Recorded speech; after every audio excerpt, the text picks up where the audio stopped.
Ang nagyayelong labanan ay umaabot sa malayo, kalat-kalat ang mga guho sa bawat dako. Tahimik na nagtipon ang mga mandirigma, baka sa kanilang mga mata ang matinding determinasyon at matigas na paninindigan. Nakatayo ang mga dambuhalang istruktura sa itaas, at ang mga kumikinang na simbolo ay nagbibigay liwanag sa lupang balot ng niebe. Pinangunahan ni Guildmaster Kazuki Q ang mga sundalo, patungo sa hamon ng ikalimang palapag. Sabay-sabay na kumilos ang mga sundalo. Handa na ang kanilang mga sandata para sa isang madugong bakbakan. Umihip ang napakalamig na hangin, dala ang tensyon sa hanay ng mga disiplinadong sundalo na nakasuot ng baluti. Isang misteryosong grupo ang biglang lumitaw, at ramdam ang lakas at autoridad sa kanilang presensya. Nakatayo sa harapan si Subaru Narukami, habang nakatago ang kaniyang mga mata sa likod ng isang maskara. Nagulat si Kazuki at ang mga sundalo sa pagdating ng grupo, kaya naman nabasag ang katahimikan ng paligid. Inabot ni Subaru ang kaniyang kamay, at maingat na inalok ang isang mahiwaga at kumikinang na gamit. Tinanggap ni Kazuki ang regalo at masusing tinitigan ang masalimuot at mahiwagang disenyo nito. Tahimik na nanonood ang mga sundalo, batid ang bigat at kahalagahan ng palitang nangyayari sa harap nila. Isang kumikinang na simbolo ang lumitaw, na nagpapakita ng isang maalamat na antas at mga detalye ng malakas na kagamitan. Nanlaki ang mga mata ni Kazuki nang makilala ang napakalaking kapangyarihang taglay ng artifact na iyon. Biglang tila huminto ang paligid sa labanan, habang mabilis na nabubuo ang kaba at mga bagong estratehiya. Inalok ni Subaru ang kumikinang na artifact, kasabay ng babala kay Kazuki na kakailanganin niya ito sa hinaharap. Ang mahiwagang regalo ay may taglay na matinding lakas, at nagniningning ito sa mahiwagang kapangyarihan.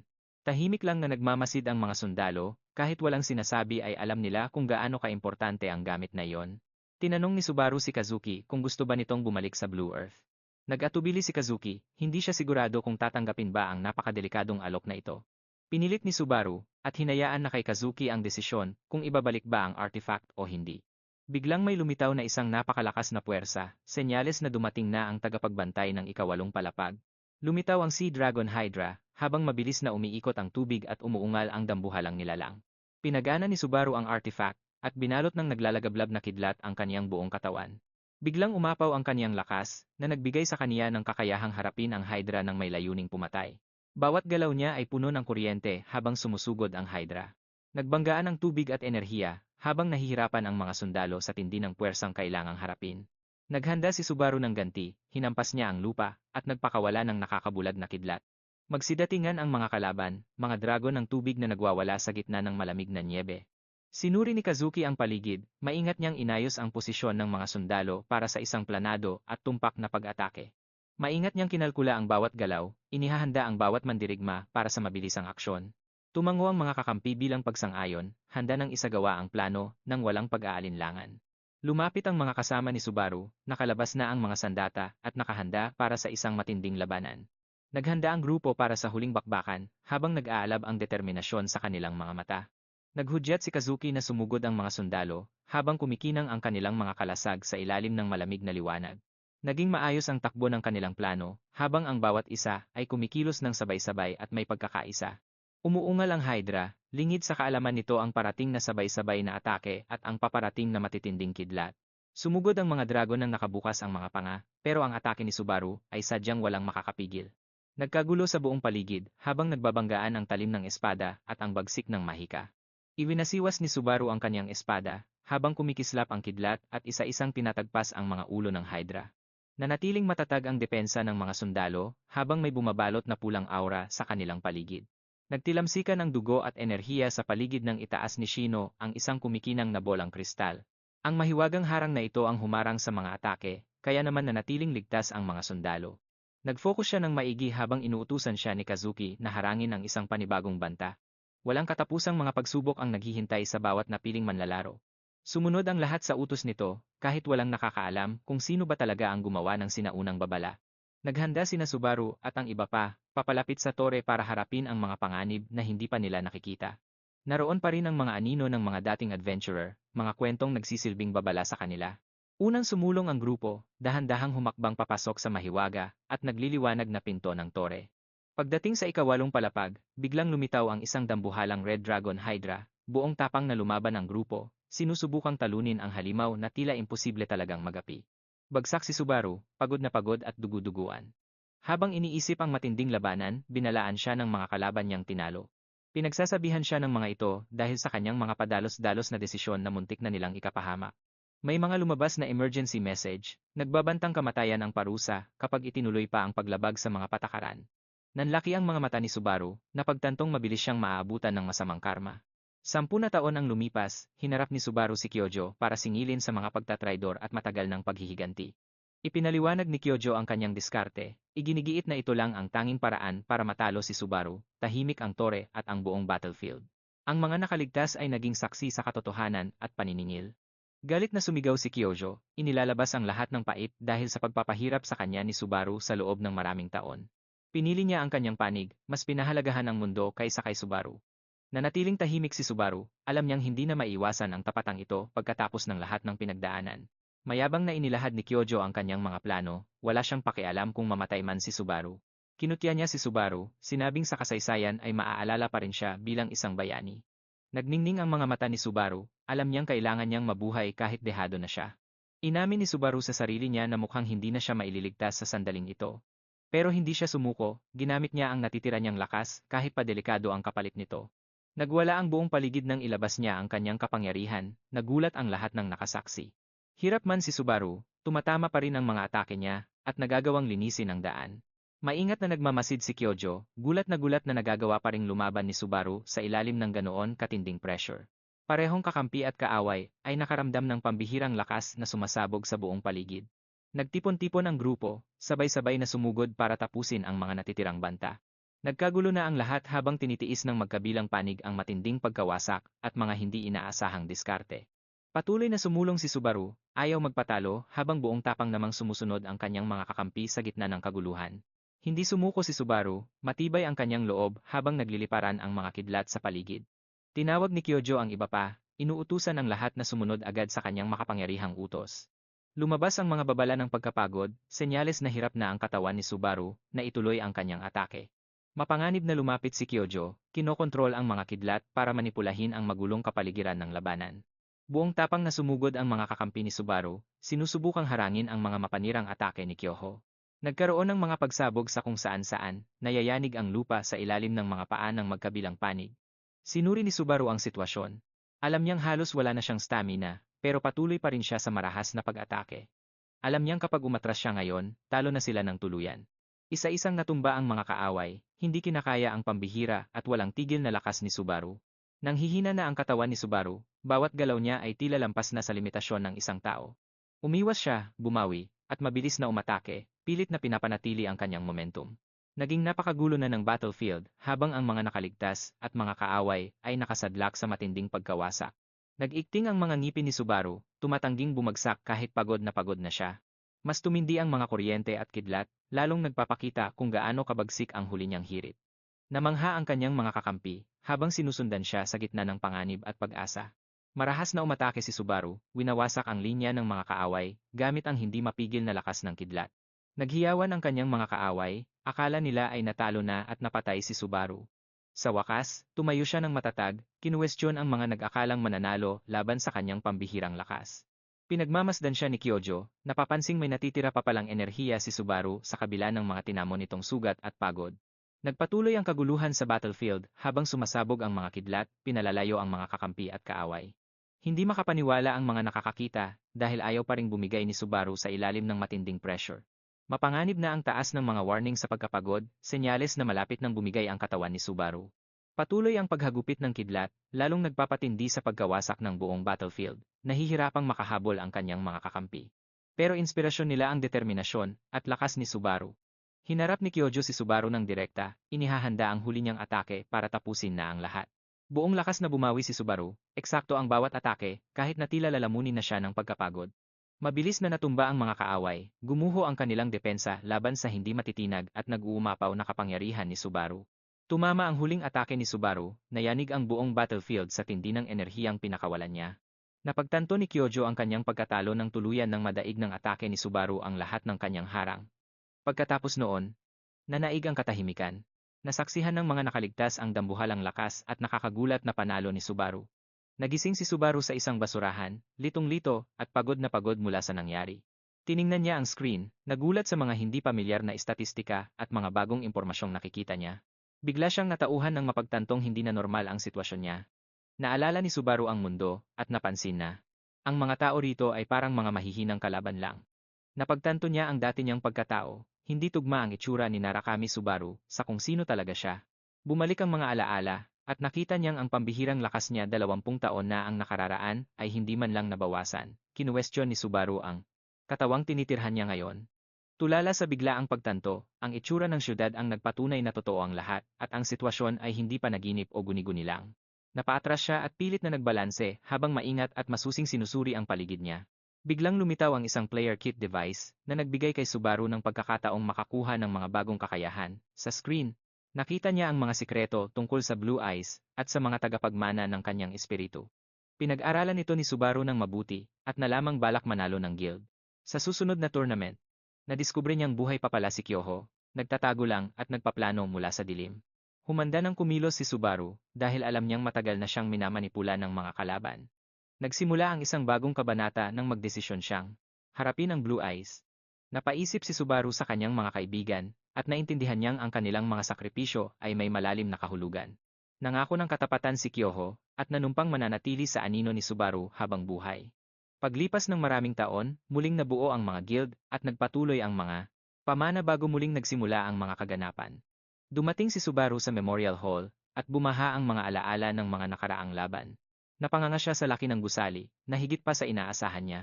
Ipinapakita sa bulwagan ang mga kabayanihan para parangalan ang sakripisyo ng mga mandirigma noon. Kinuwestiyon ni Subaru ang kanyang layunin at kung bakit siya lang ang tanging naalala ng lubos. Pinanood niya ang mga holographic record at napansing ang pamana ng Blue Eyes ay nakaimpluwensya sa mga sumunod na henerasyon. Nanatili ang misteryo habang iniisip niya kung may nakaintindi ba talaga sa lahat ng ginawa niya. Nadiskubre ni Subaru na ang espiritu ng Blue Eyes at ang sarili niya ay wala na. Napagtanto niyang ang mga alaala na lang ng kanilang mga gawa ang nananatili. Sa kasaysayan, dahan-dahan siyang nagkaroon ng determinasyon dahil alam niyang ang lahat ng sakripisyo ay bumuo ng isang pamanang hindi mamamatay. Tinanggap ni Subaru ang katotohanan at nangakong iingatan ang alaala ng kanyang mga kaibigan. Pinagtibay ni Kyojo ang kanilang samahan at sumang-ayon na hindi kailanman malilimutan ang kanilang mga pangalan. Naglakad pasulong si Subaru, batid na ang kanyang buhay ay nakatali na sa kanyang pamana, alaala, at anino.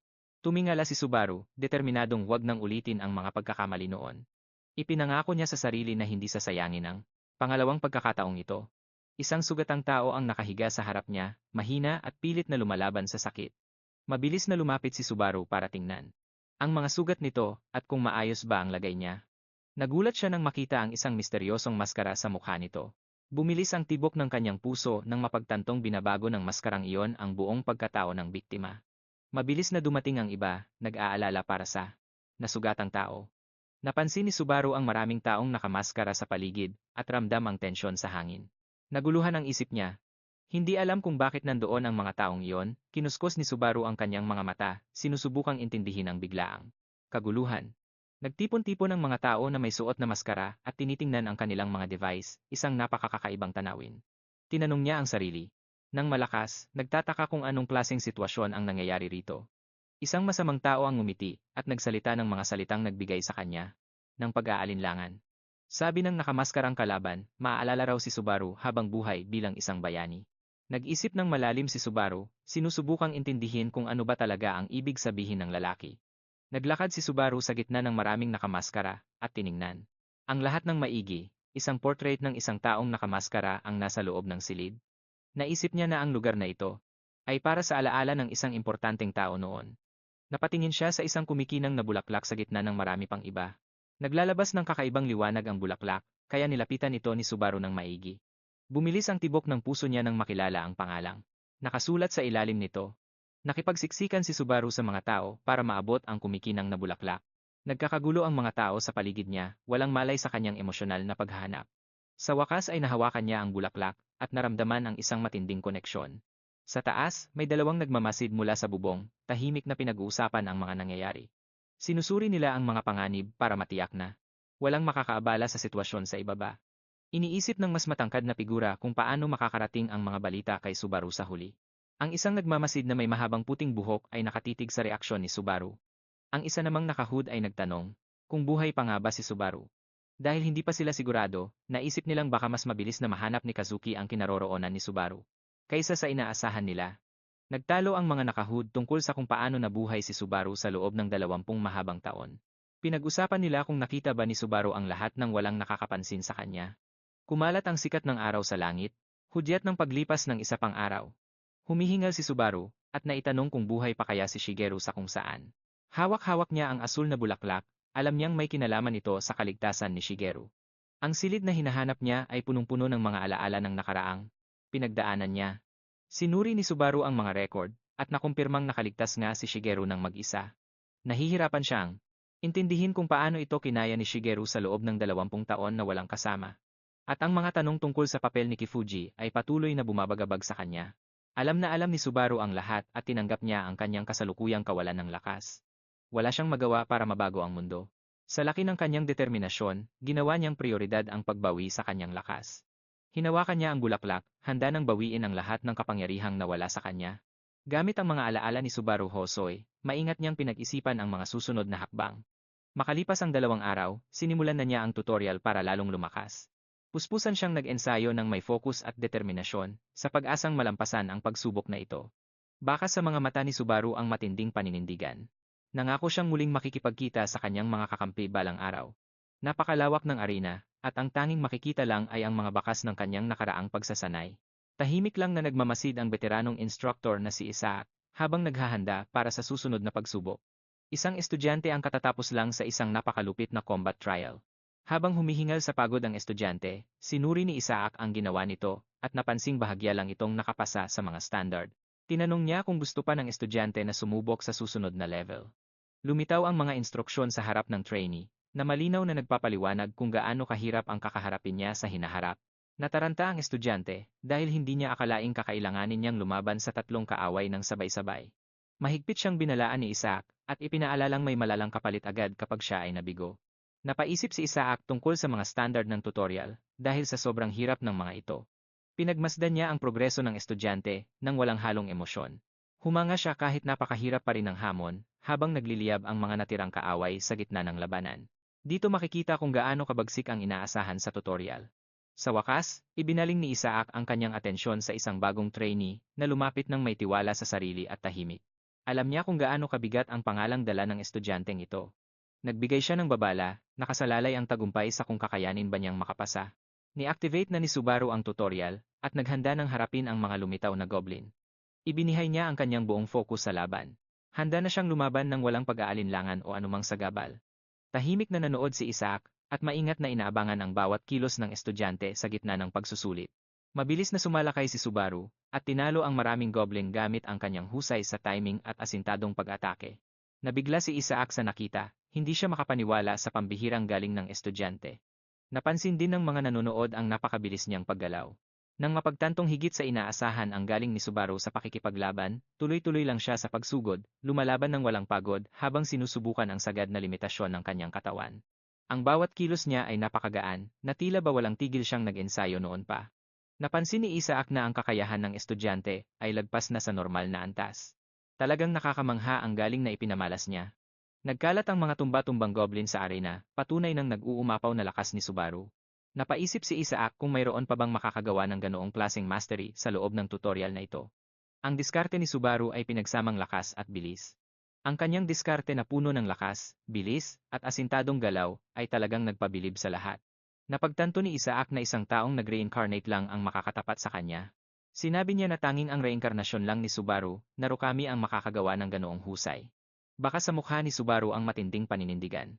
Alam na alam niya ang kanyang potensyal at mga limitasyon. Nagpatuloy ang hamon habang si Subaru ay buong tiwalang naghahanda para sa susunod na hakbang. Walang awang tinigpas ni Subaru ang mga kaaway gamit ang matatalim at saktong galaw ng kanyang espada. Napuno ng dugo at mga labi ang buong arena. Ito ang patunay ng kanyang pambihirang galing. Isang mensahe ang lumitaw na nagsasabing matagumpay niyang natapos ang level 49. Tinanong siya ng system kung gusto niyang hamunin ang final boss. Kalmadong tinanggap ito ni Subaru, dahil alam niyang ito na ang susubok sa kanyang sagad na kakayahan. Napasigaw si Isaac sa gulat, dahil hindi siya makapaniwala sa lakas ng loob ng estudyante. Isang mabangis na halimaw ang biglang sumugod ng napakabilis. Naglalabas ng nakakatakot na aura ang katawan nito, habang nagbabala ang system na may nakamamatay na panganib sa malapit. Isang veteranong mandirigma ang agad na nakakilala sa lakas nito. Nakilala ng isang veteranong mandirigma ang nag-uumapaw na lakas ng kaaway, kaya sumigaw siya ng babala tungkol sa mapanganib na pagsugod ng Goblin King. Sa kabila ng lakas ng nilalang, pinilit niyang kumalma dahil alam niyang hindi sapat ang purong lakas lang para talunin ang halimaw na iyon. Hindi kayang tapatan ng lakas lang ang stamina at galit ng halimaw. Habang tahimik na nanonood, mabilis na sinuri ni Subaru ang sitwasyon. Inamin niya sa sarili na ang isang direktang atake ay halos walang talab dito. Hinigpitan niya ang hawak sa kanyang espada, nag-alinlangan ng saglit, at pagkatapos ay gumawa ng isang matapang na desisyon. Binitawan niya ang kanyang sandata. Dahil determinadong huwag sumunod sa karaniwang diskarte, tumanggi siyang umatras. Nabigla ang lalaki nang makita ang palakol. Nagulantang ang matandang lalaki sa tabi niya, na nataranta sa tila kawalang ingat ni Subaru. Gayunpaman, hindi natinag si Subaru sa kanyang kinatatayuan. Nanatiling matatag si Subaru habang sumusugod ang dambuhalang goblin, at ang ungol nito ay yumanig sa buong battlefield. Sa halip na umatras, nanatili lang siyang naghihintay. Sa tamang-tamang timing, umatake siya sa ibaba, dahilan para mabigla ang kaaway, at agad niyang napatay ang isang subordinate na nasa harap niya. Nanlaki ang pulang mga mata ng goblin sa gulat nang ilabas ni Subaru ang kanyang kumikinang na mga dagger, sabay hamon sa kalaban.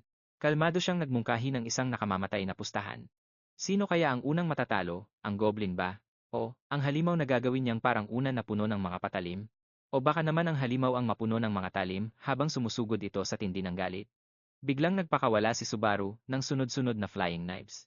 Walang pag-aalinlangan siyang gumanti ng atake. Dahil sa dami ng mga kutsilyong ibinato ni Subaru, napilitang dumepensa ang Goblin King kahit nahihirapan na ito. Bumaon ang matutulis na patalim sa armor nito, kaya napaatras ang halimaw ng panandalian.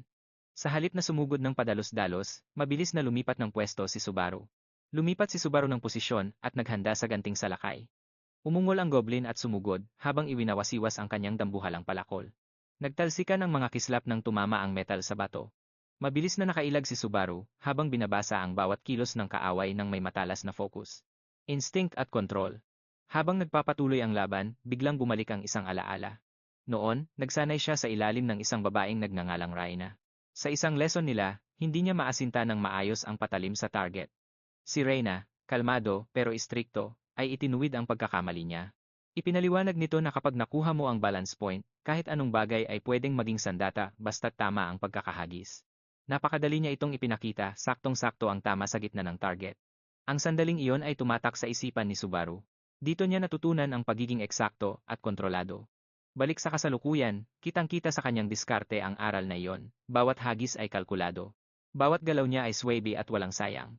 Galit na ang Goblin King, pero si Subaru ay nanatiling kalmado. Tinawag niya itong tunay na bigat. Hindi makapaniwala ang mga nanonood habang tinatalo ng batang ito ang kalabang mas malakas kaysa sa kanyang level. Ipinakita niya ang tunay na lakas ng pagiging handa. Habang pagewang-gewang na ang goblin at tulala ang lahat, sinabi ni Subaru na wala na siyang oras na dapat pang sayangin. Tapos na ang laban na ito. Duguan man pero panalo, taas noong tumayo si Subaru habang kinukumpirma ng system ang pagkatalo ng Goblin King. Isang notification ang lumitaw pagkatapos. Siya ang kauna-unahang nakatapos sa step 30 ng tutorial. Sa kabila ng matinding hamon, pinaalalahanan niya ang kanyang sarili. Panimula pa lang ito. Sunod-sunod na rewards ang lumabas, mga credit, achievement point, at access sa tutorial shop. Dahil na curious, tiningnan ni Subaru ang kanyang balanse, at sinuri ang mga gamit doon, karamihan ay mga ordinaryong kagamitan lang.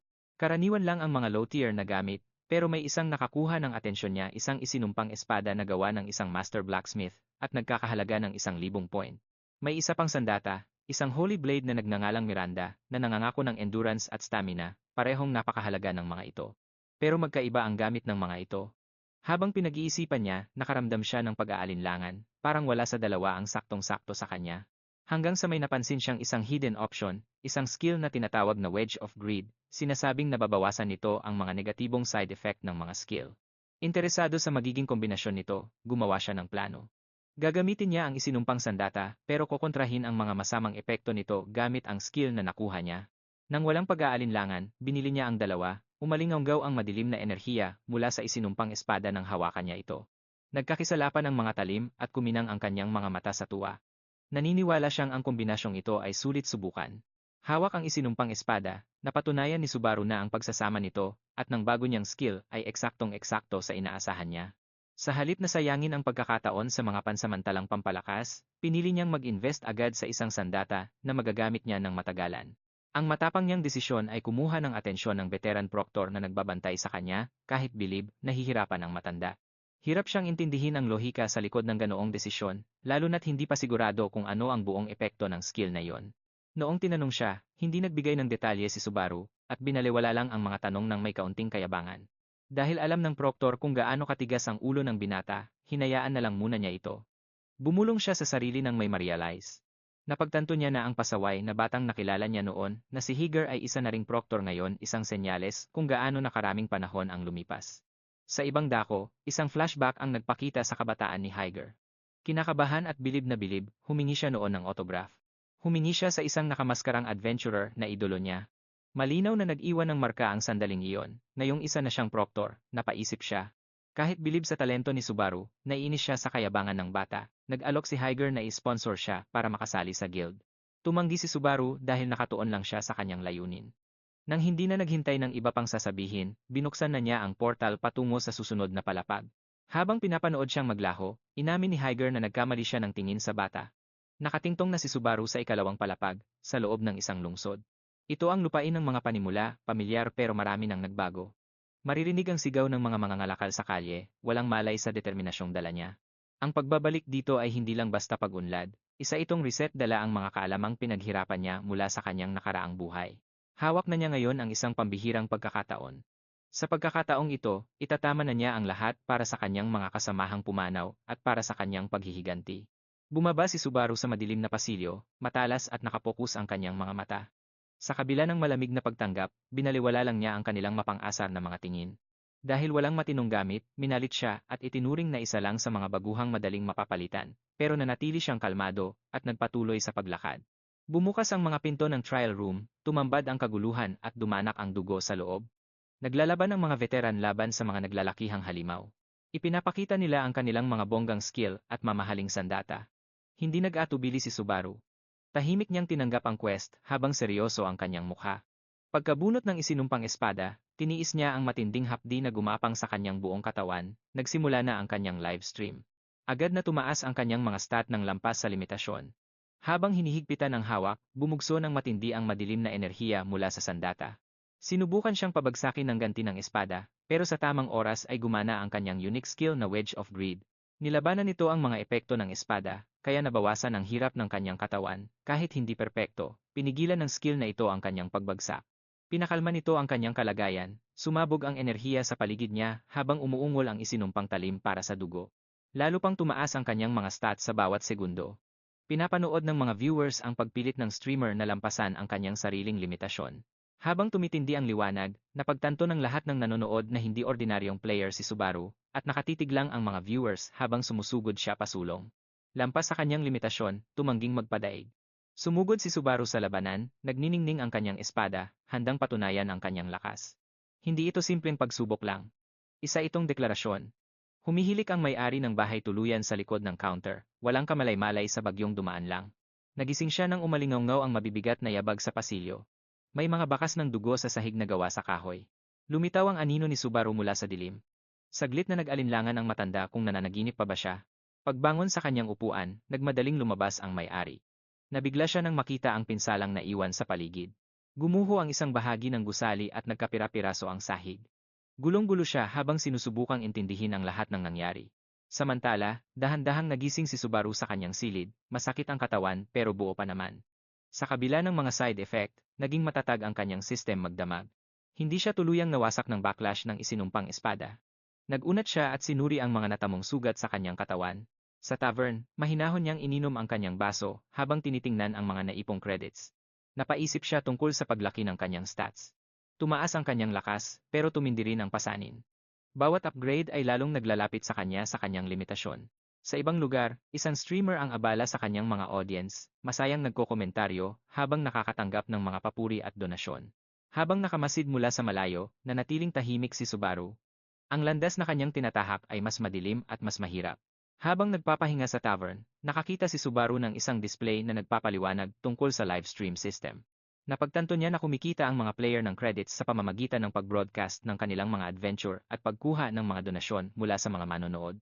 Naunawaan niya na ang mayabang na streamer kanina ay kumikita ng pera sa ganitong paraan, habang pinag-iisipan ito, isang matangkad na lalaki ang lumapit. Nakilala siya ng estranghero at tinawag sa kanyang pangalan.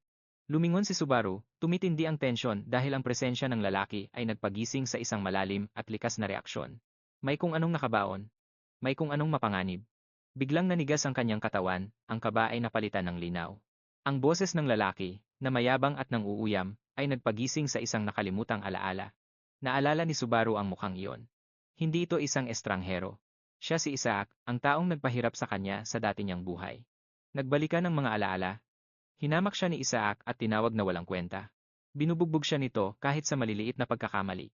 Kahit noong sinubukan ni Subaru na ipaliwanag ang kanyang mga hirap, karahasan at kalupitan lang ang isinasagot ni Isaac. Ang alaala ng pagkakakulong, pagpaparusa, at pagkawala ng dangal ay muling bumalik ng malinaw na malinaw. Idineklara ni Isaac na ang lugar na iyon ang kulungan ni Subaru. Anuman ang mangyari, hindi siya kailanman papayagang makatakas. Anumang pagtatangka ay magdadala ng mas malupit na parusa. Pero ngayon, sa harap ng mesa sa isang bagong mundo, tiningnan siya ni Subaru ng may buong kamalayan. Nagsisimula ng mabaliktad ang sitwasyon. Inisip ni Subaru ang dati niyang sarili mahina, tahimik, at laging tinatapakan ng iba. Wala na ang bersyong iyon. Sa tapat ng mesa, ipinagyayabang ni Isaac ang kanyang mga nakamit, ipinapakita ang mga reward na nakuha sa status sa halip na sa sariling sikap. Gamit ang pilit na pasensya, nakinig si Subaru. Humigpit ang kapit niya sa baso. Gayunpaman, pinanatili niya ang kanyang kapanatagan. Nagpatuloy si Isaac sa kanyang mga mayayabang na salita, hindi alam na ang lalaking nasa harap niya ay hindi na ang dating sunod-sunuran. Nang tumayo si Subaru para umalis, hinarangan ni Isaac ang kanyang daan, tumindi ang tensyon. Nagdilim ang mukha ni Isaac na nagpapakita ng isang baluktot na pagnanais na makontrol ang iba. Bigla niyang hinawakan ang braso ni Subaru, sinusubukang ipakita muli ang kanyang kapangyarihan. Pero sa pagkakataong ito, iba na ang lahat. Wala na ang pag-aalinlangan. Nagbago na si Subaru, at ang balanse ng kapangyarihan ay nagsisimula ng lumipat. Pumasok si Subaru sa silid kung saan agad na bumigat ang atmosfera sa sandaling dumating siya. Isang matalim na tingin ang kasama ng babala ng estranghero. Ang kanyang mapupulang mata ay nagpapakita ng matinding galit habang nagsasalita siya. Dahil alam niyang ang pakikipag-away ay kukuha ng atensyon, nanatiling kalmado si Subaru. Umalingaunggaw ang mapang-asar na tawa habang lantaran siyang kinukutya ng lalaki. Mahigpit niyang hinawakan ang pulso ni Subaru habang nagpapanggap na biro lang ang lahat, itinatago ang kanyang pang-iinsulto bilang isang katuwaan. Kahit pinupunsumi, nanatiling kalmado si Subaru sa labas, tumatangging magpadala sa mga mapanghamak na salita. Sa kanyang mayabang na tindig, hinamon ng lalaki ang presensya ni Subaru, halatang minamaliit siya nito. Ipinagmalaki niya ang kanyang pinagmulan, nagbabanta ng may tahimik na kasamaan. Tinitigan siya ni Subaru ng walang takot, at malamig na kinuwestiyon ang sinasabing pagkakaibigan nito. Sa ibang dako, ipinaliwanag sa loob ng game system ang dalawang magkaibang landas para sa paglakas ng player. Ang pag-akyat sa tower sa pamamagitan ng mga trials ay nagbibigay ng unti-unting pag-unlad na may mas kaunting panganib sa totoong mundo. Ang pagkatalo sa mga virtual trials ay nangangahulugan lang ng pagkawala ng progress, na isang mas ligtas na paraan para sa mga maingat na player. Ang alternatibong paraan ng pagpapalakas ang hunting ay nagbibigay ng mas mabilis na resulta, pero may kasamang totoong panganib. Ang pakikipaglaban sa mga monster sa labas ng mga itinakdang zone o sa loob ng mga nakamamatay na dungeon ay nagbibigay ng mas malalaking reward. Gayunpaman, hindi tulad ng trials, ang pagkatalo rito ay nangangahulugan ng permanenteng kamatayan, walang pangalawang pagkakataon na naghihintay. Sa kailaliman ng dungeon, nagsisimula na ang pagsubok ng mga nakatagong orc sa gitna ng isang nakakatakot na atmosfera at mahihinang alingaunggaw. Hindi sikat ang hunting sa mga player, karamihan ay iniiwasan ang permanenteng panganib para sa mas ligtas na mga opsyon. Pero si Subaru, tinatanggap niya ang mas mapanganib na landas na nagbibigay ng mas mabilis na lakas sa kabila ng lahat. Napapaligiran ng mga tinalong kalaban. Walang paligoy-ligoy, hinugot niya ang kanyang kutsilyo at mabilis na inihanda ang mga kagamitan ng may husay. Matapos ilabas ang isang kagamitan, sinuri niya ang stream ng isang nakamaskarang figura na ginagaya ang kanyang dating sarili. Nang makita ang mga pamilyar na katangian, napapatanong siya kung gaano karaming mapagpanggap ang gumagamit ng kanyang dating pagkakakilanlan. Nagpapatuloy ang stream ng may pekeng kumpiyansa. Niloloko ang libu-libong mga nanonood ng live. Tahimik na nagmamasid si Subaru, at napagtanto kung gaano kadaling mapaniwala ang mga tao sa isang pagpapanggap. Nakatutok muli, hinawakan niya ang kanyang kristal, at naghanda para sa darating na laban. Matapos mapatay ang orc, huminga ng malalim si Subaru, pero nanatiling alerto sa iba pang panganib. Sinundan ito ng isa pang malinis na hataw, na isinagawa ng may katumpakan habang papalapit ang bagong kalaban. Ilang saglit, Ang lumipas, isang bagong bugso ng mga kalaban ang sumugod mula sa dilim. Isang malakas na boss ang lumitaw, nahudyat ng susunod na yugto ng labanan. Habang ina-activate niya ang isinumpang espada, ang enerhiya nito ay umuubos sa stamina ni Subaru bilang kapalit. Nakangisi ng may kumpiyansa, naghanda na siya sa pakikipaglaban. Oras na para ubusin silang lahat. Sumugod si Subaru ng walang pag-aalinlangan, hinihiwa ang mga kalaban sa pamamagitan ng mabilis at planadong mga hataw. May mga pagsabog sa buong paligid habang ang isinumpang espada ay humihiwa sa hanay ng mga kalaban. Mula sa itaas, sumisid siya patungo sa boss, habang ang pulang enerhiya ay nagliliyab ng matindi mula sa kanyang sandata. Sa ibang dako naman, natapos na ng mapagpanggap na streamer ang kanyang broadcast, at binibilang ang kinita ng may nakakalokong ngiti. Samantala, pinag-iisipan ni Subaru ang sitwasyon, na pagtatanto kung paano kumikita ang mga streamer mula sa mga gawa-gawang pagkatao. Sa pagpili ng kanyang landas, nagpasya siyang bumalik bilang isang manlalaro sa sarili niyang paraan. Nagsimula ang isang live stream sa Sin Entertainment na ipinapalabas mula sa isang modernong studio ng korporasyon. Sa loob, isang eleganteng babae ang nagbabantay sa screen at napansin ang pag-activate ng stream nang may pagdududa. Biglang sumeryoso ang kanyang mukha. May hindi inaasahang pumasok sa kanilang network na agad na kumuha ng kanyang atensyon. Dahil sa babala, nagmadaling mag-imbestiga ang mga staff at kumalat ang tensyon sa buong silid. Nagsimula ang mga bulong-bulungan.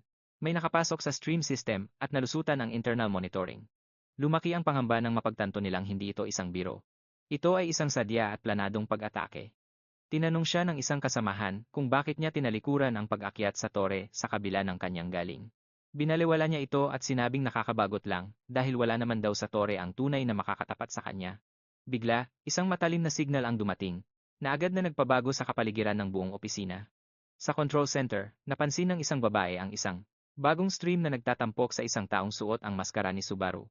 Kinuwestiyon ng kanyang katrabaho ang kahalagahan ng stream dahil nagtataka siyang, iisang tao lang ang nanonood dito. Sa kabila ng kakaunting manonood, nakuha nito ang kanyang interes at ipinaliwanag ang kanyang reaksyon sa nakitang pamilyar na maskara. Nagsimula na ang pagsubok sa ikalawang palapag kung saan kailangang talunin ni Subaru ang lahat ng Goblin units at lumabas ng buhay. Pumasok na siya sa lagusan. Alam niyang kahit simple lang ang misyon, kailangan nito ng matinding pag-iingat. Dahil alam niyang may nakamasid sa kanya, nakaramdam si Subaru ng karagdagang pressure. Habang tumatagal ang pagsubok, lumitaw ang mensahe ng isang viewer na nagtatanong kung ito ba ang unang pagkakataon niyang susubukan ang pagsubok na ito. Ilang sandali pa, isang goblin ang sumugod, kaya agad na kumilos si Subaru, ginamitan niya ito ng mabilis na hiwa ng espada. Tinapos ang banta at nagpatuloy pa sa loob. Sa loob ng dungeon, nagsimula na ang pagsubok. Naglalakad si Subaru ng mag-isa. Naniliwanagan ng mahinang gintong liwanag mula sa pasukan sa halip na sumali sa mga grupo gaya ng ibang mga manlalaro. Mahinahon niyang ipinaalam sa kanyang mga viewers na mag-isa niyang haharapin ang pagsubok. Naging live na ang kanyang stream habang napuno ang chat ng mga excited na mensahe. Kahit hindi man lang siya kumikilos, nakakakuha na agad si Subaru ng atensyon dahil lang sa bigat ng pangalang daladala niya. Isang halimaw ang nagmamasid mula sa dilim habang nagpapatuloy siya. Mabilis itong sumalakay, na nakabukas ang malalaking panga, pero mabilis niyang binunot ang kanyang sandata. Madaling naiwasan ni Subaru ang unang atake, at nakatama ng isang malinis na hataw bago lumitaw ang susunod na kalaban. Kumikislap ang mga system alert sa screen, habang nagre-react ang mga live comments sa kanyang perpektong pagkilos at kalmado niyang disposisyon. Maraming halimaw ang lumabas mula sa tunnel, na nagtulak sa kanya sa isang mabilis at tumpak na labanan. Matapos ubusin ng mga ito, nakakuha siya ng mga system reward at nabuksan ang mas malalim na bahagi ng dungeon. Huminto muna siya sandali at napansin ang isa pang kawan ng mga halimaw na nagtitipon sa unahan. Pinunasan niya ang pawis sa kanyang noo at sinabi sa mga viewers na malayo pa ang lalakbayin. Umaalingaunggaw ang kanyang mga yapak habang papasok sa mas malalim na bahagi kung saan tumitindi ang tensyon. Isang malaking kawan ng parang insekto na mga nilalang ang pumuno sa kuweba. Mula sa gitna, isang nakakatakot na pulang mata ang tumititig sa kanya, hudyat ng pagdating ng boss ng dungeon. Isang kakaibang misyon ang lumitaw. Talunin ang lahat at makakuha ng 100 credits. Pinost ito ni Subaru ng walang pag-aalinlangan. Mabilis na dumating ang mga reaksyon mula sa chat. Ang iba ay tumatawa. Ang iba naman, sinasabing pamingwit lang ito. Hindi siya natinag, ngumisi lang siya sa likod ng kanyang maskara, at nagpasalamat ng baliwala lang para sa hindi inaasahang kinita. Sa ibang lugar, isang galit na lalaki ang sumuntok sa mesa, dahil sa inis na may isang manlalaro na biglang umalis sa gitna ng laban, umaalingaunggaw ang kanyang boses.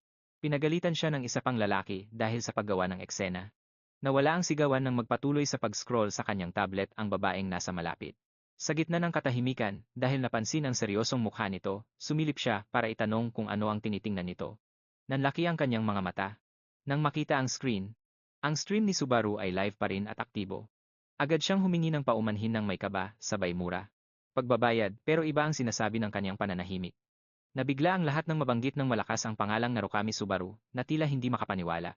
Sa live stream, makikita siyang tila sumasayaw habang hinihiwa ang mga kalaban ng napakabilis. Napuno ng katanungan ng chat, paano niya nakakayang harapin ang ganoon karaming halimaw ng mag-isa. Samantala, dalawang lalaki ang naglalakad ng magkasama habang pinag-uusapan ang mga huling pagbabago sa sistema. Sang-ayon silang dalawa na ang pagbabalik ni Subaru ay sisira sa balanse ng lahat. Wala sa kanilang nag-akalang babalik siya, pero pareho nilang alam na hinding-hindi na mananatili ang mga bagay sa dati. Habang nilalabanan ang mga halimaw, ipinaliwanag ni Subaru ang kaniyang diskarte. Ang mga kakatwang galaw ay nagiging epektibong taktika kapag nasa tamang kamay. Nagbigay siya ng kaalaman tungkol sa ugali ng mga one-eyed bat. Napansin niya ang hilig ng mga ito na umatake ng pabalang matapos matalo ang mga kasama, kaya minamanipula niya ang kanilang galit. Sa pamamagitan ng pag-target sa iilan, mabilis niyang naubos ang kawan.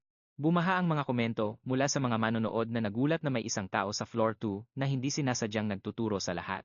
Huminto sandali si Subaru, at naisip na mas mahirap palang ipaliwanag ang kaniyang mga iniisip kaysa mabuhay sa gitna ng labanan. Dahil sa udyok ng chat, naalala niya ang reward system at kinuha ang kaniyang device. May pag-aalinlangan siyang nagtaka kung paano ba kinukuha ang mga mission reward. Nagdulot ito ng pagtataka sa kaniyang mga manonood. Nagsimula ang asaran dahil tuwang-tuwa ang mga viewer na ang isang veteranong mandirigma ay walang kamuwang-muwang sa pag-stream. Sa wakas, nahanap niya rin ang boton at kinuha ang mga credit ng may tahimik na pasasalamat, ngunit malayo sa dungeon, isang sigaw ang umalingaw. Isang malakas na sigaw ang bumasag sa katahimikan ng gabi. Ang excitement ay naging hiyawan nang mag-overreact ang isang manonood sa isang matinding pangyayari sa dungeon. Sinubukan siyang pakalmahin ng mga kasama niya, pero pilit niyang sinasabi na kahit ang floor 7 ay tila wala lang sa tindi nito. Nakahilig pasulong, ang babae ay nakatutok sa kanyang teorya na si Subaru ay maaaring isang reincarnated legend. Binibigyang kahulugan niya ang bawat detalye bilang tadhana, at pilit na ikinokonekta ang pinagmulan nito sa mundo. Habang pinapanood siyang mag-hysterical, napabuntong hininga na lang ang lalaki. Alam na alam niya na nangyayari ito tuwing nababanggit si Subaru. At hindi naman itinatago ng babae ang kanyang interes kay Subaru. Nagdulot ito ng matinding reaksyon mula sa kanyang kasama. Binalaan siya nito na sa kabila ng galing ni Subaru, isa lamang siyang fringe streamer. Buong kumpiyansa siyang sinagot ng babae na panoorin lang siya, dahil sigurado siyang may malaking mangyayari. Sa kailaliman ng dungeon, inakyat ni Subaru ang mga hagdan patungo sa huling silid, na natiling nakapokus ang kaniyang isip. Kinumpirma niyang narating na niya ang huling silid sa kanyang harapan, isang dambuhalang nilalang ang kumikilos sa likod ng isang higanteng tarangkahan. Naghihintay doon ang boss. Ang wolf warrior na si Greg ay isang dambuhalang halimaw na may nagbabagang mga mata. Ayon sa data ng system, ang kalabang ito ay sadyang kakaiba. Sinusuri muna ni Greg ang mga humahamon bago sila payagang tumuloy. Sa halip na ituring na biktima, ang mga wolf warrior ay nagsisilbing buhay na pagsubok upang sukatin ang iyong halaga.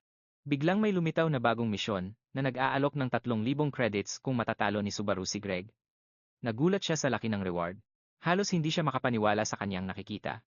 Bumaha ang mga pangungutyang mensahe sa chat, at karamihan ay nag-iisip na isa itong imposibleng pusta. Walang pag-aalinlangang sumugod si Greg, at ibinuhos ang kaniyang lakas sa isang iglap. Ang tindi ng kaniyang pagtalon ay nagpayanig sa buong paligid. Nagpakilala siya sa gitna ng pag-atake. Hindi ito isang halimaw na walang isip, isa siyang tagapangalaga, na mulat sa presensya ni Subaru. Isang dambuhalang wolf beast ang nakatayo sa harap ni Subaru, at tinanong siya kung bakit siya pumarito ng walang mga kasama. Gamit ang mapanuring tingin, pinagmasdan ng nilalang ang nag-iisang figura, at nakaramdam ng kakaiba sa paligid. Lumapit pa ito at huminga ng malalim, sabay deklara na ang amoy ng isang dakilang mandirigma ay nakabalot sa kaniya. Sa lipi ng mga lobo, ang mga mandirigma ay nakakaramdam ng higit pa sa pisikal na pandama, nararamdaman nila ang mismong katotohanan. Hindi lamang limitado sa amoy ng katawan, ang kanilang kakayahan ay naghahayag sa tunay na anyo ng espiritu at potensyal ng isang tao.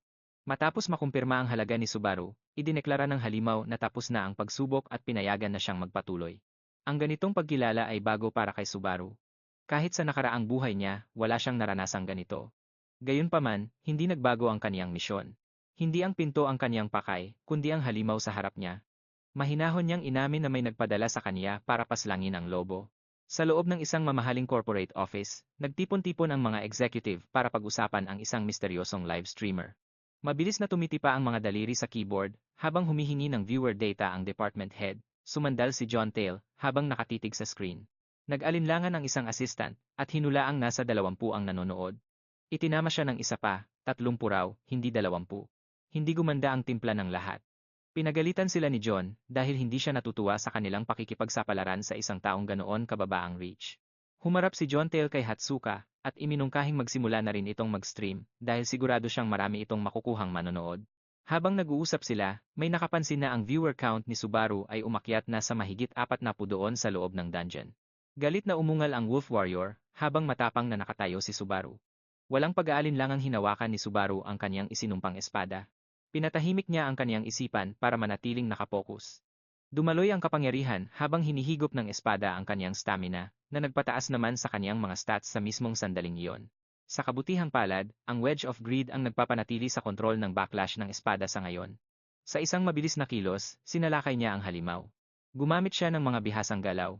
Ang bawat palitan ng suntok at sipa sa pagitan nila ay lumilikha ng mga shockwave na tila nagpapakalas sa hangin. Walang sumusuko sa kanila habang nagpapatuloy ang matinding sagupaan hanggang sa huli. Walang tigil ang momentum. Mabilis na kumilos si Subaru sa gilid, bahagyang naiwasan ang isang matalim na ganti sa tamang-tamang oras. Ramdam na ramdam niya ang matinding pressure, pero hindi niya hinayaang mawala siya sa sarili. Napansin ng kalaban niya na hindi lang lakas ang ginagamit ni Subaru, isang malinis na tama ang tumama, at nagdugo ang dambuhalang lobo. Hinihingal si Subaru habang naghahanda ulit, kasabay ng pagdagsa ng mga excited na comments mula sa mga manonood. Pinuri naman siya ng halimaw at inamin nitong naging nakakaaliw ang laban ni Subaru. Biglang sumugod ang lobo at idineklara ang balak nitong lumaban ng todo. Mabilis na kumilos si Subaru at gumanti ng may katumpakan. Nilagpasan niya ang atake at sumunod ang pagtilamsik ng dugo habang sinasamantala niya ang pagkakataon para lalong makalamang. Nabago ang daloy ng laban ng mapaatras ang halimaw, halatang nayanig sa tama.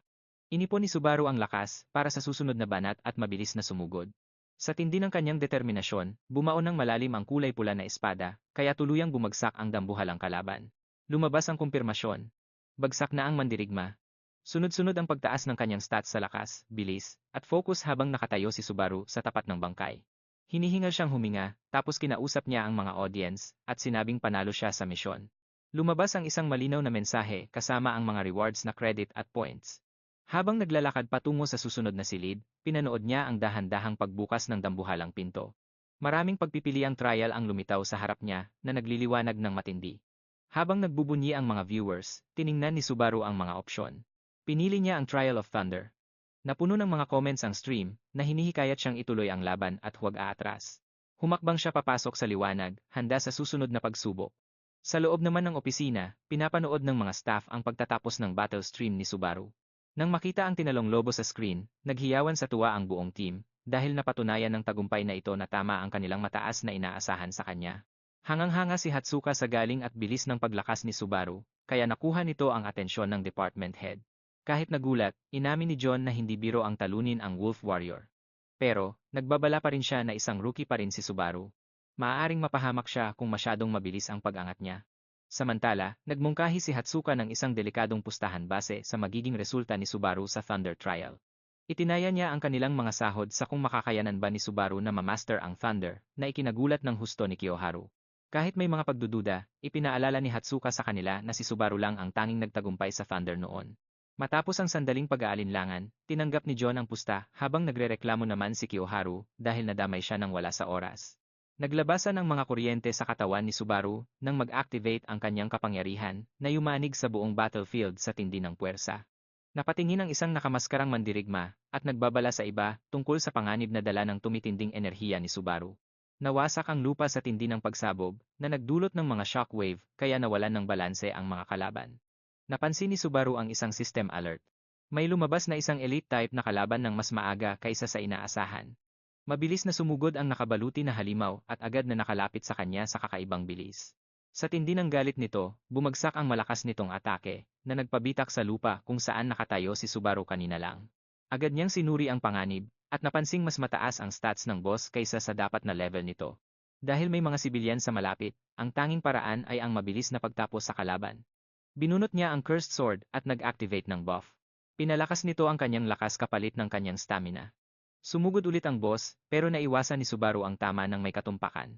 Mabilis siyang umakyat sa braso ng halimaw at ginamit ang katawan nito bilang daan. Mula sa gilid, may lumitaw na isang halimaw na may pulang mga mata na determinadong pumatay. Habang nasa ere, naghagis si Subaru ng mga patalim para maiba ang atensyon nito. Bumulusok siya pababa at ibinaon ang kanyang sandata sa balikat ng halimaw. Tumalsik ang dugo habang si Subaru, na nababalot na ng madilim na enerhiya, ay naghanda ng tapusin ang laban. Nang walang pag-aalinlangan, tinapos ni Subaru ang lahat. Sa isang malinis at nakakamatay na tama sa lalamunan ng halimaw, napaungol ang dambuhala habang bumubuhos ang dugo. Unti-unting bumagsak ang higante nitong katawan sa lupa. Isang system alert ang kumumpirma na talo na ang boss, at opisyal nang tapos ang stage 4. Nagsimula nang dumagsa ang mga rewards. Lumabas sa screen ang pagtaas ng stats, mga skill upgrades, at maraming rare items. Nang mawala na ang alikabok, isang survivor ang nakakilala kay Subaru, at patakbong lumapit sa kanya dahil sa gulat. Sa halip na magdiwang, sinabi ni Subaru ang dahilan ng kanyang pagbabalik. Para ubusin ang mga higante. Samantala, nagpatuloy ang tahimik na buhay sa baryo, na tila hindi naapektuhan ng gulo ng labanan. Sa loob ng isang simpleng silid, naghanda si Subaru na ipakita ang mga nakuha niyang loot sa kanyang mga viewers. Dinagsa ng mga request ang chat. Dahil pinipilit siyang ipakita ang mga bagong gamit, ipinakita niya ang Giant's Heart Ring, isang accessory na nagpapataas ng vitality at recovery. Isa pang reward ay ang Thunder Armor, na nagbibigay ng depensa, lightning attacks, at resistance sa mga sakit o sumpa. Nagulat ang mga viewers at pinuri ang napakagandang kalidad ng kanyang mga nakuha. Nang isuot niya ang armor, nakatanggap si Subaru ng mga donations. Bilang bahagi ng mga susunod na challenge missions, nagpasalamat siya at nangakong tutuparin ang bawat hiling ng kanyang mga fans. Para sa marami, si Narukami Subaru ay hindi na lang basta isang player, naging isa na siyang alamat. Pagkabukas ng pinto, nakita ni Subaru ang dalawang bisitang naka-armor, na tila may mahalagang sadya. Pumasok sila ng may matitibay na hakbang. Biglang nag-comment ng mabilis ang mga nanonood sa stream. Sumunod ang mga pagpapakilala. Ang isa ay si Sir Palius, ang night captain ng mga tagapagtanggol ng baryo. Nagbago ang usapan sa labas. Dahil sa biglang pagdami ng mga halimaw sa paligid, hinigpitan ang seguridad at may utos na bawal munang papasukin ang mga hindi naman kailangang dumaan doon. Na mga biyahero dahil sa bantang ito. Laking pasasalamat naman ni Paleus sa ginawa ni Subaru kanina, kaya buong puso niyang kinilala ang pagsisikap ng binate. Naging seryoso ang usapan ng magpahiwatig si Paleus tungkol sa mga usap-usapan sa lakas, at pinagmulan ni Subaru. Walang malinaw na sagot ang lumabas, pero nanatili ang tensyon sa pagitan ng mga alam na at ng mga itinatago pa, lalo na't tila may maskarang nakatakip sa kanyang mga iniisip. Wala namang naging reaksyon si Subaru. Bigla na lang lumuhod si Paleus at nakiusap ng harapan para sa tulong. Sumagot naman si Subaru sa pamamagitan ng pag-abot ng kanyang kamay at tinanggap ang pakiusap ng walang pag-aalinlangan. Ang sandaling iyon ang nagtakda ng bagong misyon, ang ikalimang yugto. Ang pananatiling buhay ay nagsimula na. Sa ilalim ng nagbabagong langit, lumakad na ang mga kabalyero, kasama si Subaru. Habang inaalala ang mga nagdaang sandali, siya ay tahimik na nagmamasid habang nagbabasa sa kanyang device. Biglang huminto ang lahat ng sumigaw si Paleus, matapos makakita ng isang di kilalang nilalang sa harap nila. Isang higanteng pinuno ang nakatayo roon, mas matangkad pa sa mga puno, at talagang nakapanginilabot ang presensya. Si Paleus ay nagpanukala ng plano, siya ang magsisilbing pain, habang aatake naman si Subaru mula sa likuran. Pero bago pa man simulan ang balak, pinigilan siya ni Subaru. Dahil may napansin itong kakaiba sa kalaban. Lalong lumakas ang pagyanig nang magsimulang lumitaw ang maraming higante. Mula sa paligid. Naningkit ang mga mata ni Subaru, napagtanto niyang hindi lang ito isang kalaban. Isa itong tambang. Mas marami pang higante ang nagpakita, hudyat na isa itong planadong pagsugod, at hindi lang basta banta, ang lupa ay nayonig sa paglusob ng isang buong kawan ng mga higante, patungo sa hanay ng mga sundalo, mabilis na kumalat ang kalituhan sa mga kabalyero. Dahil hindi sila handa sa ganito karaming kalaban. Natulala si Palius sa gulat, habang ang kanyang mga kasamahan ay hinahablot at kinakaladkad palayo ng mga dambuhalang sumasalakay. Tumalsik ang dugo habang pinagpipira-piraso ang mga sundalo sa gitna ng kaguluhan. Binalot ng takot ang mga natitirang tagapagtanggol ng maging isang madugong patayan ang labanan. Dahil alam nilang hindi na nila kaya ang mga kalaban, sumigaw na ang mga kumander ng utos na paurong papunta sa kabundukan. Nagmistulang ulan ang mga talim mula sa itaas, habang sumusugod ang mga dambuhalang nilalang, na tila hindi natitinag sa biglaang pag-atake. Kahit tinatamaan na, umaalungal pa rin sa galit ang mga nilalang bago bumagsak ng wala ng buhay sa lupa. Ang katawan ng isang sundalo ay naging dahilan ng hysterical na sigaw ng isang binatang may pulang buhok habang pinipigilan siya ng kanyang mga kasama. Sa malapit, napatigil ang mga sundalo sa panonood sa paparating na mga kalaban. Isang tinig ang bumasag sa katahimikan, at sinabing isang elite variant ang banta kaya kailangan ng magkaroon ng maduliang pag-atras. Sa gitna ng pagmamadali, ipinaalala ng utos ang mga nakasalalay, ang kanilang mga pamilya, tahanan, at ang sarili nilang buhay. Nagnitngit ang tunog ng mga sapatos sa lupa habang tumatalikod at tumatakbo ang unit, iniiwan ang harapan ng labanan. Sa gitna ng gulo, tinawag si Falcon para pangunahan ang pagtitipon muli ng mga tauhan habang naiwan ang commander sa likuran. Lumingon siya saglit, tapos ay tumakbo rin, hirap man ang loob pero sumusunod sa utos. Humakbang si Subaru paharap, may madilim na enerhiyang bumabalot sa kanya habang inaako ang responsibilidad para sa huling paglaban. Kahit nag-aalinlangan ang iba, alam nilang siya lang ang makakagawa nito. Nag-atubili si Falcon at nakaramdam ng matinding pagkakasala. Pero alam niyang napili na ni Subaru ang kanyang landas. Sumugod si Subaru at sinalakay ang hanay ng mga kalaban ng may mabilis at mapagpasiyang mga galaw. Isang tumatalon na taga ang humati sa isang halimaw sa ere, at bumagsak ang bangkay nito sa likuran niya. Sa loob lang ng ilang segundo, nawala na siya sa gitna ng kawan.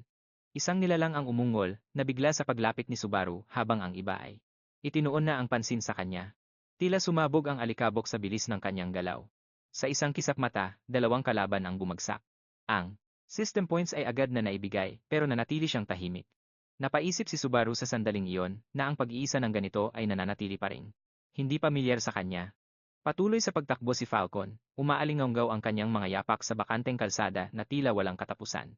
Isang biglang paghinto ang nagpalingon sa kanya.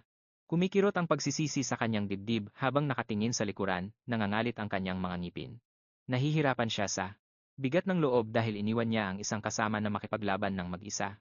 Pinalibutan si Subaru ng mga dambuhalang halimaw, ang kanilang mga itim na mata ay nakatitig sa kanya habang napupuno ng babala ang kanyang interface. Lumabas ang mga bagong layunin sa kanyang paningin, mabuhay sa tambang, suriin ang mga uri ng kalaban, at hanapin ang lagusan.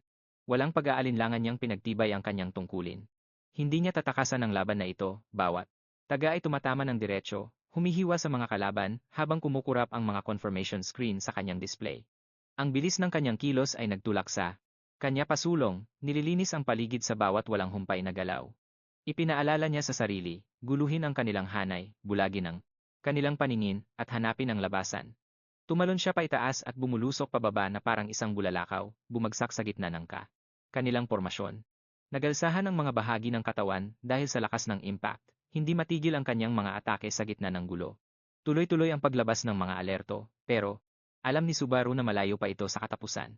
Agad na nag-update ang system alerts, ipinapakita ang mga pagbabago sa hanay ng mga kalaban at ang mga bagong banta sa paligid. Habang kumikilos sa pagitan ng mga target, napansin ni Subaru kung paano kayang baguhin ng maliliit na pagbabago sa stat ang takbo ng labanan. Nang tumitig na ang kanyang mga mata sa paparating na elite, alam niyang nagsisimula pa lang ang totoong laban. Wala nang nasayang na oras. Sumugod siya pasulong, determinadong umatake bago pa man makakilos ang kalaban. Sa loob-loob niya, nanalangin siya na sana ay gumana agad ang susunod na kakayahan. Parang kulog na sumabog ang enerhiya mula sa kanyang katawan, at ang mga gintong kidlat ay humarurot sa buong labanan sa isang nakakasilaw na liwanag. Umalingawgaw ang mga tili habang pinatitigil ng kidlat ang kawan ng mga halimaw na nagbigay sa kanya ng pagkakataong kailangan niya. Walang hinto, sumasayaw ang kanyang talim sa gitna ng mga kalaban, malinis na humihiwa sa laman at buto. Bawat wasiwas ng sinumpang espada ay umuubos ng kanyang lakas, pero hindi maikakaila ang tindi ng pinsalang dulot nito. Sinusundan ng mga kurbada ng pulang enerhiya ang bawat hampas niya. Sinusundan ng mga kurbada ng pulang enerhiya ang kanyang mga atake, na nag-iiwan ng matinding pinsala sa kanyang dinadaanan, kahit ang mga higante ay napaatras na rin.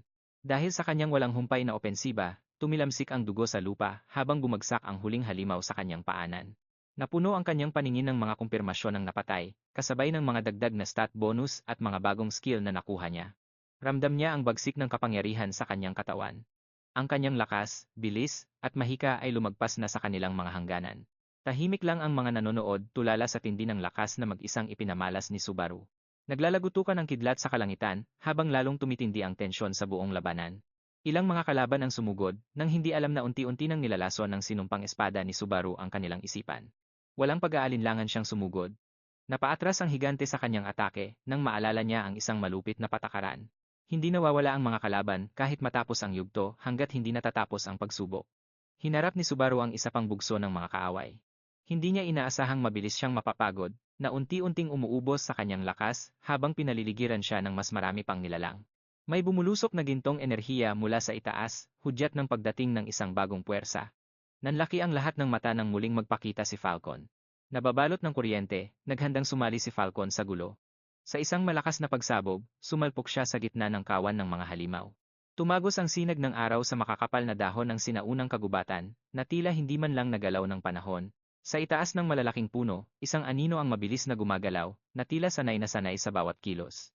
Lumapag siya malapit sa isang liblib na kubo sa gitna ng gubat, kung saan may isang tahimik na taong naghihintay.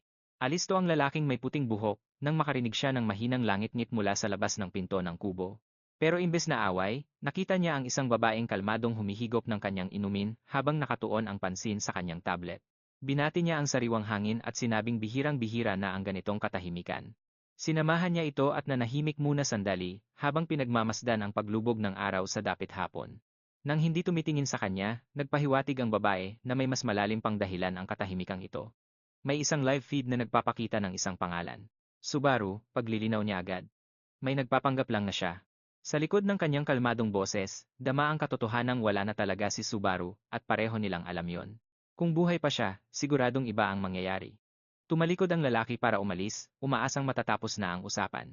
Humakbang pasulong ang babae at sinumbatan siya dahil nakakapit pa rin siya sa nakaraan. Sumagot naman ang lalaki at tinanong kung bakit nanonood pa rin ito. Kahit parang wala lang, ang mga salita ng babae ay may pahiwatig ng isang bagay na hindi niya kayang aminin. Nanlaki ang kanyang mga mata habang nakatitig sa screen, gulat na gulat sa pamilyar na teknik na nakikita niya. Doon niya napagtanto. Hindi ito aksidente lang, kamukhang-kamukha ito ng mismong estilo ng pakikipaglaban ni Subaru. Isang bagyo ng gintong kidlat ang biglang sumabog, na humahawi sa gitna ng labanan, gamit ang mababagsik na daloy ng kuryente.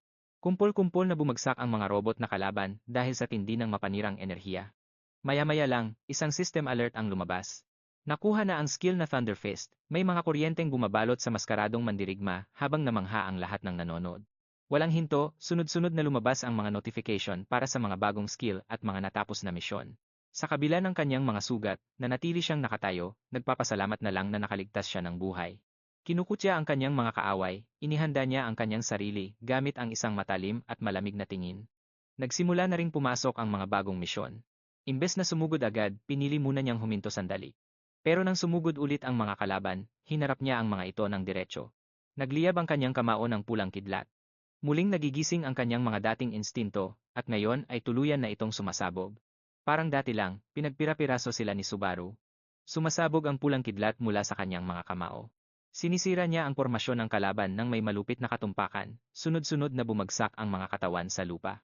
Nang tumila ang alikabok, nakatayo siyang mag-isa, hingal na hingal pero matalas ang paningin. Muling nag-ingay ang paligid ng labanan. Nang mapagtanto ang tindi ng panganib, nagngit-ngit ang kanyang mga ngipin, nagkamali siya sa kalkulasyon sa mga robot na kaaway. Sa malapit, napatigil ang isang grupo ng mga kabalyero nang may isang humakbang pasulong. Ang mandirigmang may gintong buhok ay mabilis na sumugod. Isinigaw niya ang pangalan ni Subaru sa gitna ng gulo, at isang bahagyang ngiti ang kumawala, hindi niya inaasahang may susunod sa kanya. Sa isang malayong silid, may isang babaeng nanonood sa tablet. Mula mismo kay Subaru, hindi niya alam na naiwan niyang nakapublic ang kanyang kakayahan, na ngayon ay umaakit ng atensyon. Atensyong hindi inaasahan. Sa loob ng isang madilim na silid na puno ng mga holographic display ng mga manlalaro, isang matalas na analyst ang masusing tinitingnan ang mga bagong pasok na entry. Naghahanda na siya para sa isa na namang live session, para himayin ang mga sumisikat na talent gamit ang kanyang matalas na obserbasyon. Kilala sa komunidad bilang Hawkeye, nakagawa siya ng pangalan dahil sa husay niyang mag-analyze ng mga taktikang pandigma. Sa isang bagong footage, lumitaw ang isang bagong challenger na si Ayan, na ang bilis ng pag-asenso ay ikinagulat pati ng mga veteranong tagapanood. Kahit bago pa lang siya sa Blue Zone, ang bilis ng pag-angat niya ay inihahalin tulad na sa maalamat na si Subaru,